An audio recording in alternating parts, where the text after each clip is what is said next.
Hey, what's up, guys? This is my not so glamorous way of trimming pots. Enjoy.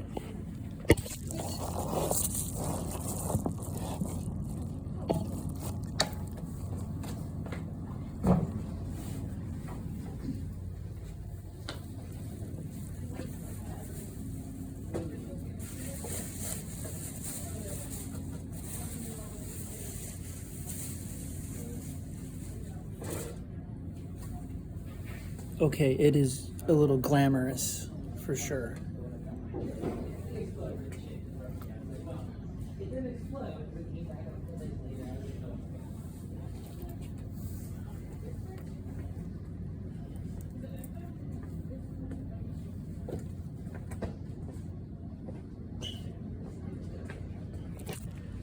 I gotta get it a little extra clay.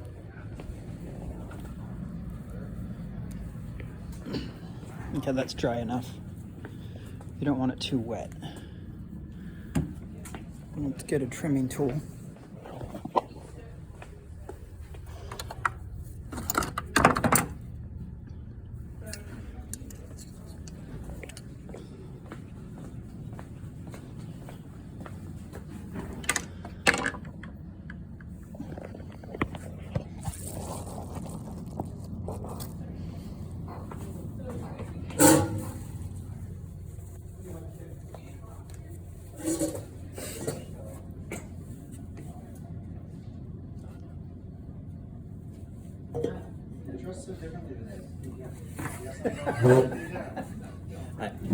I know I got a dress shirt on. There's a collar on.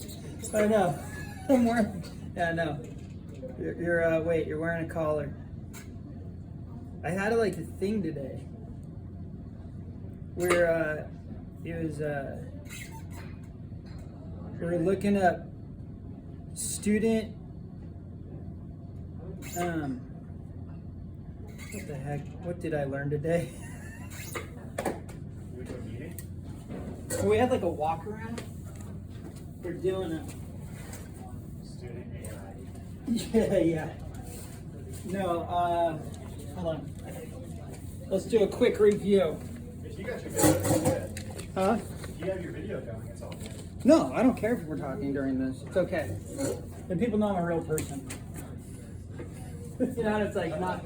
It's a true live stream. Yeah, it's not live stream. I'm just recording and then I'll put it on. But we did a student structured talk. So we're looking for that in the classroom. And like, how, you know, like do most, are teachers using that, or what teachers use that? Or we went through, we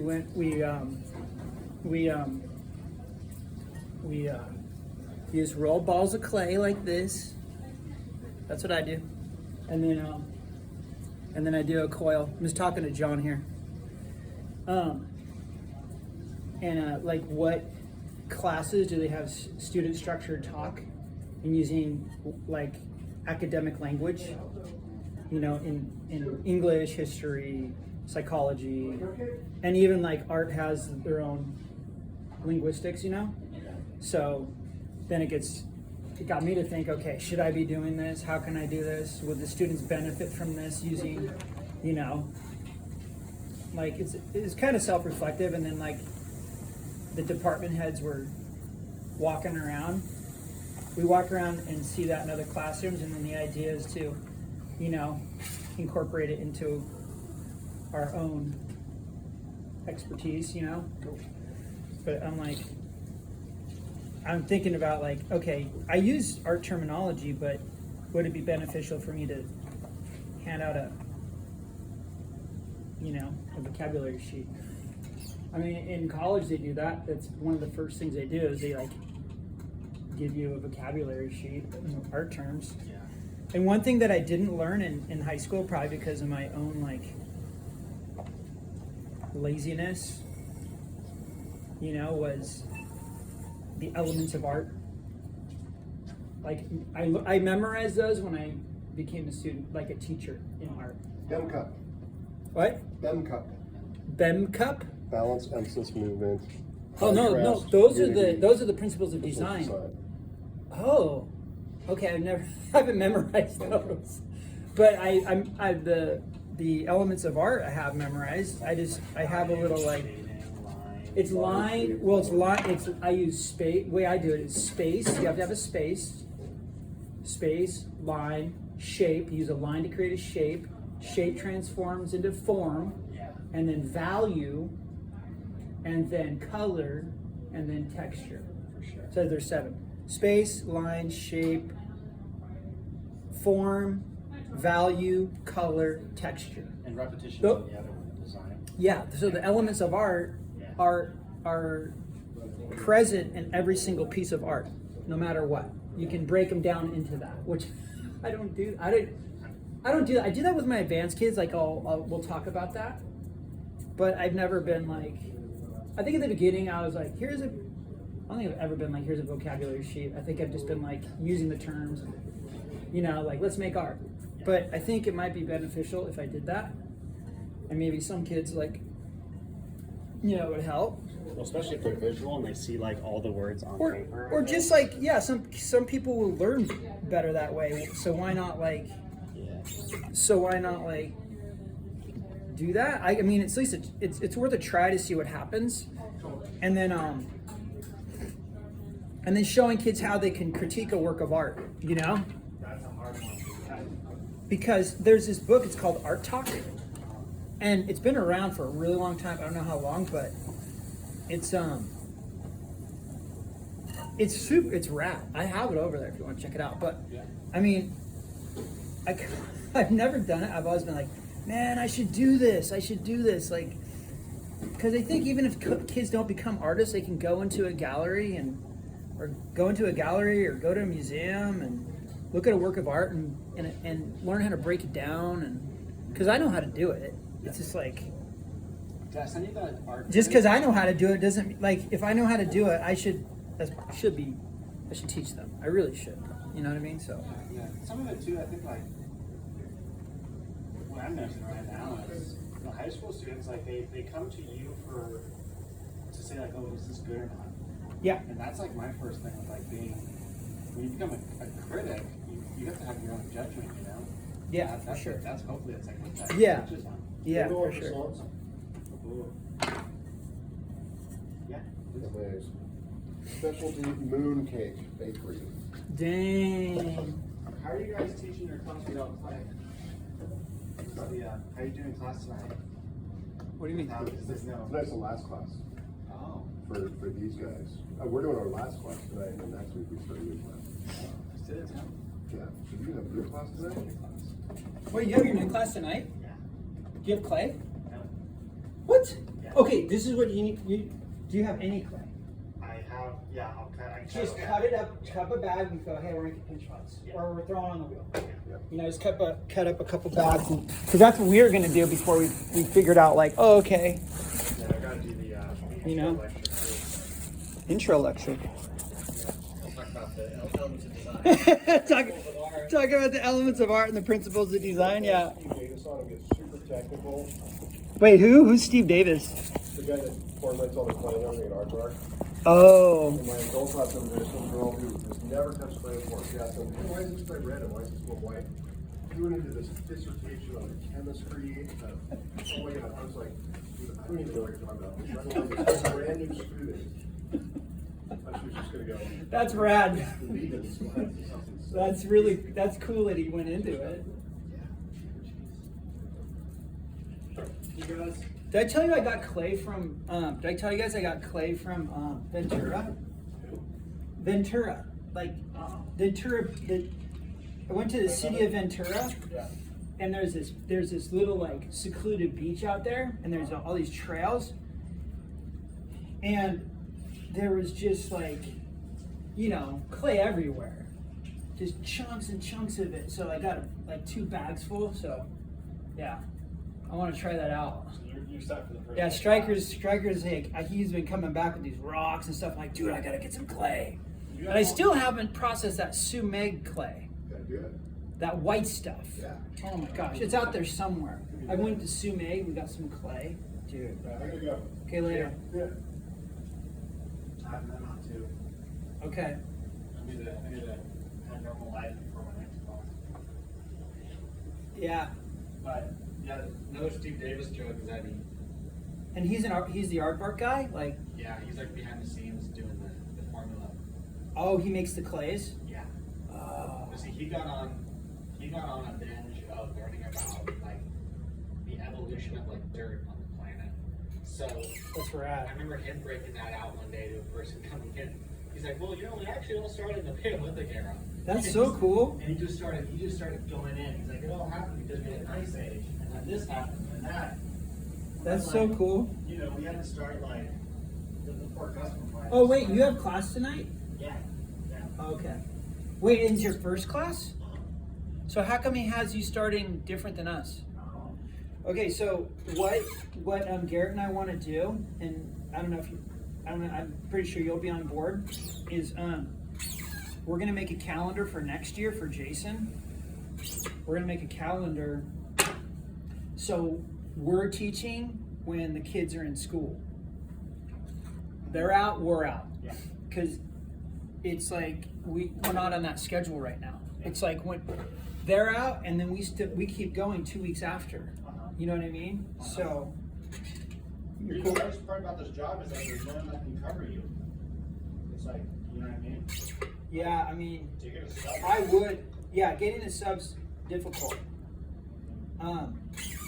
So, but they can have someone. They have subs that are available. People that don't do it, but they can just open the door and be like, hey, you know, here you go, go in and work. You know what I mean? Because people can get to the point where they'll be able to work. You know what I mean? In like your group, like, you know, Garrett has his group of returners. I have my group, you know, and like those go from here to here. You might have some of mine, but you'll have your people that keep coming back to you. You know what I mean? And then those people, which is super cool, those people become mentors and teachers when, you know, you're not able to mentor and teach the other people. They just, it's like a natural, rad thing, you know? So I think that's pretty normal for most artists, you know? Your leg might be in the shot. Oh, I think your knee. that's okay. Yeah, I'm gonna move. I'll move this in a second because, yeah, my knee's probably in the shot, and then like, yeah, I'll move it that way. So I'll move it in a second. You're good now, though. Huh? But I'm in my nice shirt, my trimming shirt. I always wear this shirt when I trim. Like, that'd be rad. Okay, like Mr. Rogers, you know, like, okay, I got it. Huh? This is when you uncuff the sleeves. Yeah. I get like a muscle shirt on. This is when, Bring me all yeah. the sleeves off. This is when I throw lots of clay on the wheel.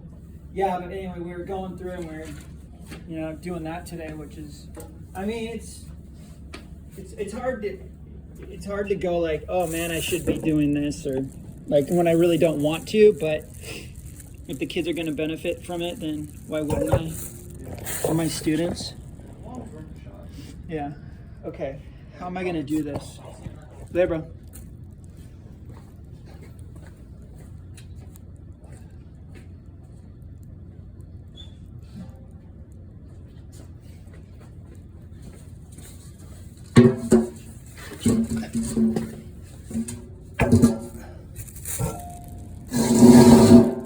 Okay, let's try this, guys. I don't know if that's gonna work.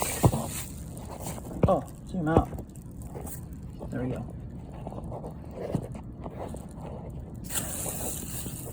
There we go.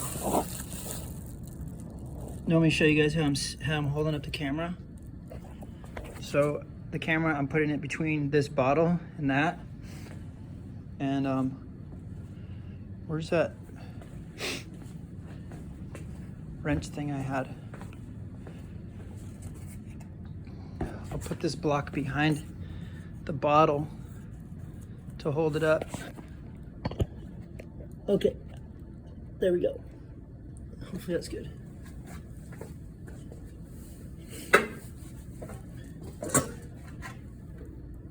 Okay, so I go like that. Put this down in the rings. You got the rings there. And and that's equal. See that right there? That's equal. And I roll, roll, roll, roll. Let me close the door.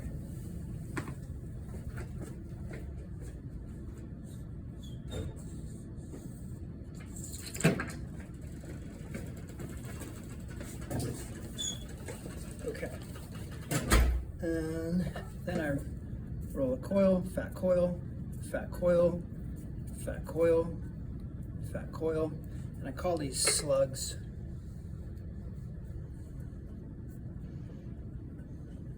Okay. There we go. All right. I gotta clean this up. I can do the small part, hold that perpendicular, or parallel, I should say, to, that's parallel to that. See, I don't know if that makes sense, but, okay. Down here, clean this outer edge. And when I trim, I have my foot that's vertical or it comes in at an angle.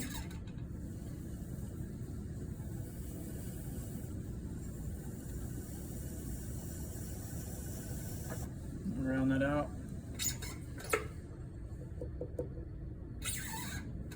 Checking the thickness, tapping it.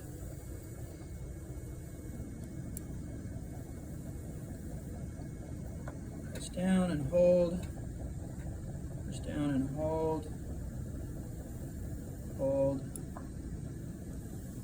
I would say the wheel moves fast and we move slow. So everything I do, I'm kind of easing into it. Alright, that's good enough. That's off a little bit, but whatever. It's okay. Cool. Okay, that one's too wet. That one's wet. That one's wet. Wet. Wet. Wet. So I trim these because these are leather hard. Now watch, if I kind of squeeze it, these are firm, they're stiff. This one's too wet. And that one's pretty wet still. I mean, you can't feel it, but this one's literally tacky. That one's kind of stiff, but I'll try and trim this one. That one's too soft. That one's kind of stiff. Okay, let's try and trim this one. It's a little, like, you don't want any clay coming off on your fingers.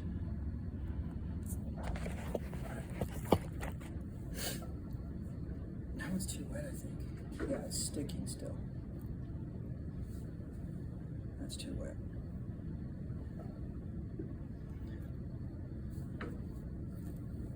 Yeah, these are all too wet. I covered them too well. I covered all these too well. And they're just, clay's coming off. Yeah, too wet. These are all, clay's coming off. I touch them. And this one's still stuck to the board. And that one's really tacky. You can see the sheen on, I don't know if you can see the sheen on it. See that sheen? That means it's too wet. So I'm gonna let these just sit out, and when I come back later tonight, I can trim these. Hope that helps. That's how I trim a pot. Have a good night. Later.